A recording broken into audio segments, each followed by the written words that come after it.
The views of the guest are that of the guests and do not represent nor reflect the views and opinions of the Lockoutmen channel, the Recruiter Call channel, nor its host. This site content is for entertainment, educational, and informational purposes only. Imagine hiring a driver to run your truck and he disappears with it loaded with farm equipment and then turns around and joins your OnlyFans trying to holler at you. Well, that's exactly what happened to our girl Coco from Kokos Journey. Before we get started, does anyone want to get out? What's going on, guys? Welcome back to the channel. Thank you for listening. I am Lockoutmen. So here we are with a Kokos Journey update. Shout out to Kokos Journey, man. Shout out to her. She came to give a crazy story while getting her truck together. Now, I'm not sure if this is a recent video or maybe a reload, but the story that she tells during her time with getting her truck together is beyond crazy, man. So check this out. This is what happened. Coco gave a driver an opportunity. She put him in her truck. She was like, yeah, let me give you a chance to drive my truck. Now, as you guys may know, or some of you may not know, Coco was the actual owner operator of a couple of trucks before she went away from YouTube. She had one truck, which is in the video, which is linked below. So if you want to watch the video without my commentary, then go to her channel and let her know Lockoutmen sent you. One of the trucks that she owned was the truck that she was working on. She had a whole engine rebuilt, and there's a video of that as well on her channel. But she gave a driver an opportunity to rock out with her. But the truck that she put him in had a manual transmission, and Brother Man had an automatic restriction on his license. Now, unfortunately, Coco right there is kind of a red flag.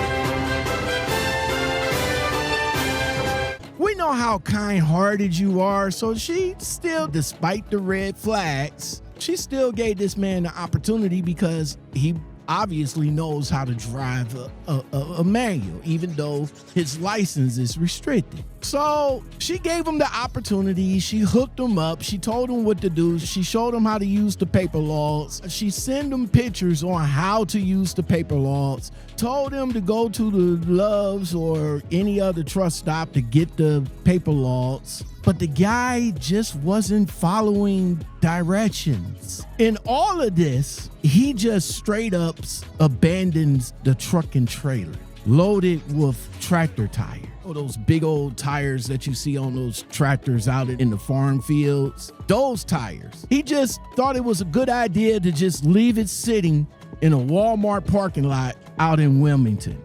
Hold on. I had a driver run it for a few days. He ended up abandoning this truck and trailer in the Walmart in like Wilmington, and it was loaded full of farm tractor, the big tires. It was loaded, and he just abandoned it. Like maybe he thought I wasn't gonna pay him. I don't know. He wasn't doing the paper logs right.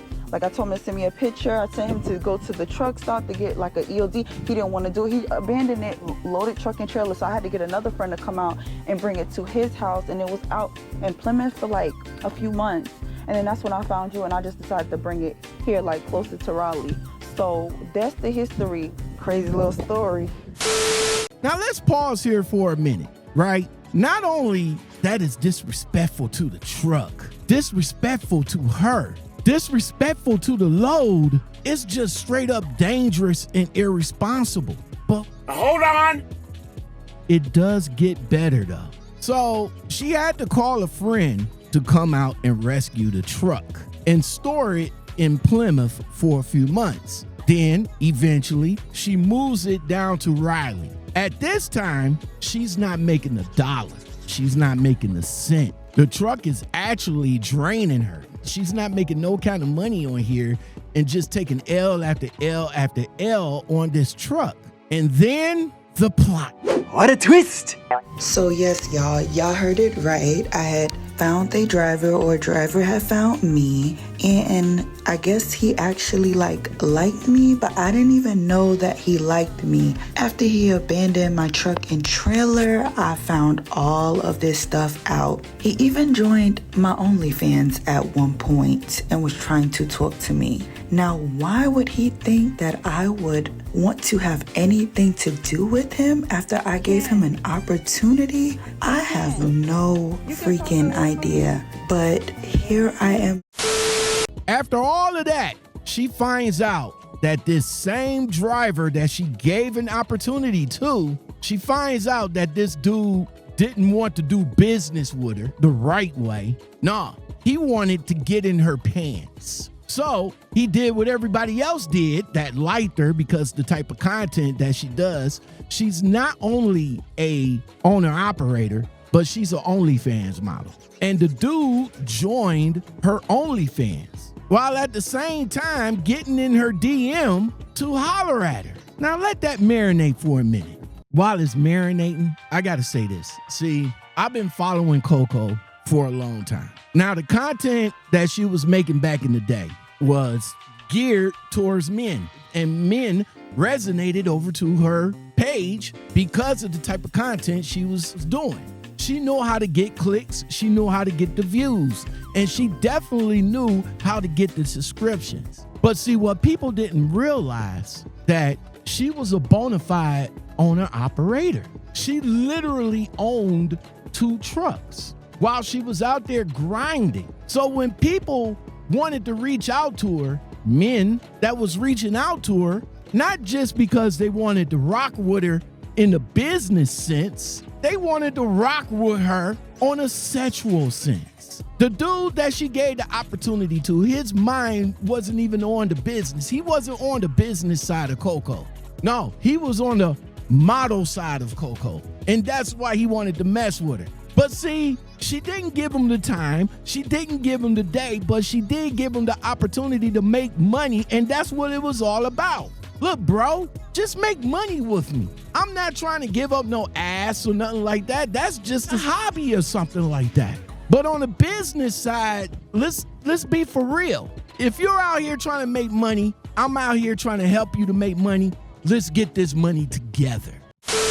There were red flags, you guys, at the beginning. Like, my truck is a stick shift, and he had a restriction, automatic restriction on his license, and I still put him in my truck. So, you know, I'm the type of person, I take accountability for my wrongdoings, and that was wrong. That was a red flag within itself. I've only driven this truck twice, you guys. Only 2 times since I've had it. I've had this truck since 2022, I believe, October, November, and then the engine finished getting rebuilt like January, February of 2023. So this truck has been sitting. It sat at like my friend's yard for like 6 months, and then it's just been on this guy's yard for, I guess, 2 years, almost 2 years. I've only driven this truck twice. I haven't made no money off of this truck. I've lost money from storage fees to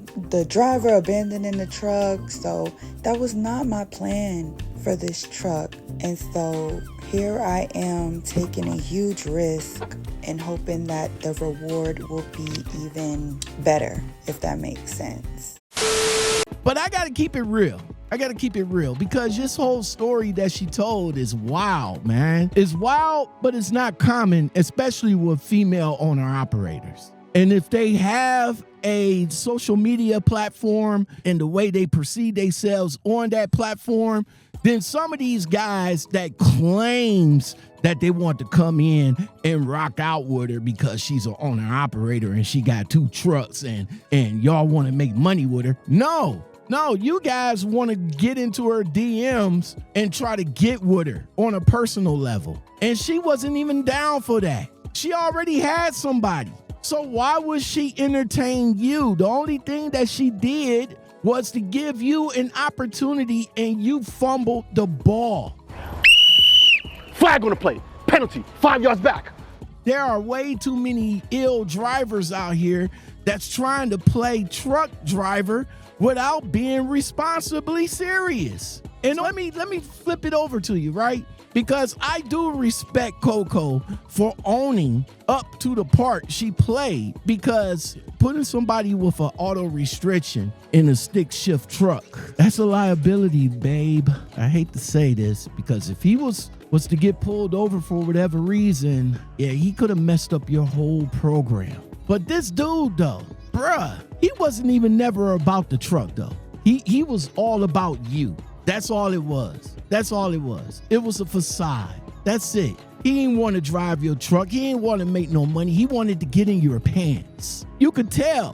Dude didn't follow basic instructions. He couldn't log, and then ghosted your truck and trailer at the Walmart. That's a walking red flag.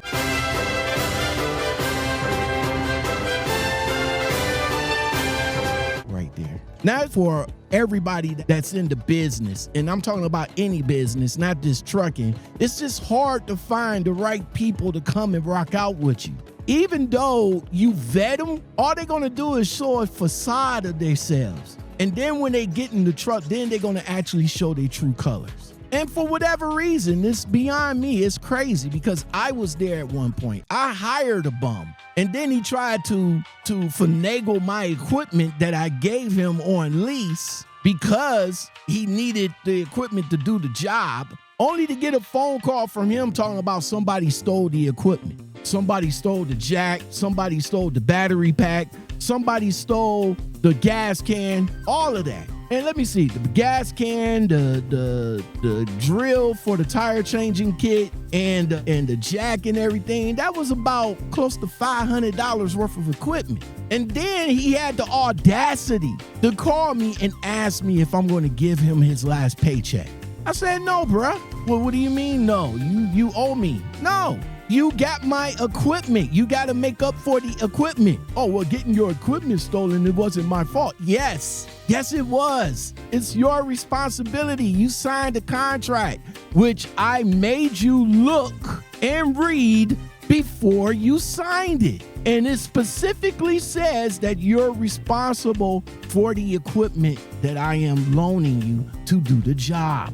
And you come back with some cockamamie story about somebody stole it for the drill, because the drill costed me about close to $300 by itself. But you call me up and say somebody stole the equipment. Okay, then I gotta replace that. And how I'm gonna replace that, bruh? Your last paycheck. Oh, but by the miracle of the gods and the heavens opened up, I get a call the next day from his mama, because he was 18 when I brought him on. I get a call from his mama. Hey, Lockout. Hey, how you doing? We got your equipment back. Oh, really? Yeah, I was just wondering if we can now get him his last paycheck. Why, sure, we can do that. Let's meet over at the McDonald's. I'll make sure that everything is intact and everything still works, and I will be happy to give him his last paycheck. It's a facade. Everybody loves to show that facade. Everybody loves to talk about, oh, well, I would rather work for my own kind because my own kind treats me better and all like that. But it's your own kind that fucks you. It's across the board. Ain't no amount of vetting that you can do, because they're going to show you a facade that'll get you to hire them or bring them on, only to show their true colors when they get with you. And in Coco's case, this dude liked her. He liked her. Don't get me wrong, Coco's fine. But you got to understand, you're not getting with Coco on the OnlyFans side. You getting with her on the business side. And that's the problem with some of you guys out here when it comes to female owner operators. Y'all see the big booty, the body and all like that. And y'all trying to figure out some form or some way to get in with her. No. The owner operating, the business side of Coco is all that you need to do. And whatever the case, this guy messed her up completely. Bruh abandoned the truck, her business took a hit, and then you're gonna turn around and try to slide into her DMs. I'm hearing the DMs. I'm trying to get with you. Really, bruh? Really? You're gonna disrespect her professionally and then try to shoot your shot at her on a personal level, that's delusional, my guy. Look, drivers and drivers that owns their own equipment. If you're in this game trying to build something, whether it's trucking or any business, vet your people. But again, like I said, there's not enough vetting in the world that you can do because of the facade that these people present themselves to be. And the only way that you're going to find out if this person is legit or not, if you bring them on and see how they actually rock out with you. But when you notice the red flags,